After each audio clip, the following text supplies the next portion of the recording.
Hello. இங்க எல்லாரும் சந்தோஷமா இருப்பீங்கன்னு நினைக்கிறேன். மகரத்துக்கு சிகரம் தொடுவான்னு சொல்லுவாங்க. மகரத்தில் உள்ளவன் சிகரம் தொடுவான்னு சொல்லுவாங்க. ஏன்னா அவன் ரொம்ப வழிகளை சந்திச்சிருப்பான், ரொம்ப வழிகளையும் பார்த்திருப்பான், ரொம்பையும் வழிகாட்டியாவும் இருந்திருப்பான், ரொம்பையும் வாரி வழங்கும் வள்ளலாவும் இருப்பான். பத்தாம் இடம் என்ன சொல்றது? உன் தொழில் செய்யற தொழிலே தெய்வம்னு காட்டக்கூடிய இடம் தான் மகரம். ஏன் அந்த மகர இடத்துல கொண்டு போய் செவ்வாயை கொண்டு போய் உச்ச வச்சு குருவை கொண்டு போய் ஏன் நீச வச்சிருக்காங்க? அந்த இடத்துல விசுவாசமும் வேலையும் பணிவும் தேவை. இறக்க கோணம் உள்ளவனுக்கு அந்த 10ஆம் இடம் வேலை செய்யாது. குரு இறக்கப்பட்டுருவார்னு வச்சுக்கோங்க, புகழ்ந்துட்டா இறக்கப்பட்டுருவாரு. செவ்வாய் அப்படி இல்லை, வேலை வாங்கிட்டே இருப்பாரு, வேர்வை சிந்த வைப்பாரு. வேர்வைனா என்ன, வேர்வை துளினா என்னன்னு புரிய வைப்பாரு. ஏன்னா அது சனிபகவானோட வீடு. சனிபகவான வீட்டுல இருக்கவங்க யாரா இருந்தாலும் உழைக்கணும். குரு கடினமா உழைக்க மாட்டாரு, மென்மையான சுபாவம் கொண்டவர்.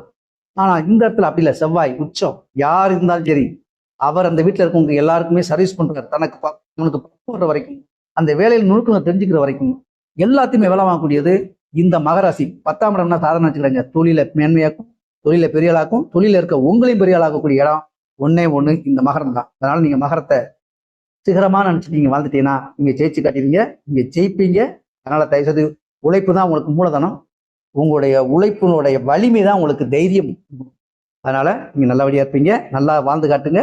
உழைச்சின உயரணும்னா அது நீங்க தான் உதாரணமா இருப்பீங்க. நன்றி, வணக்கம்.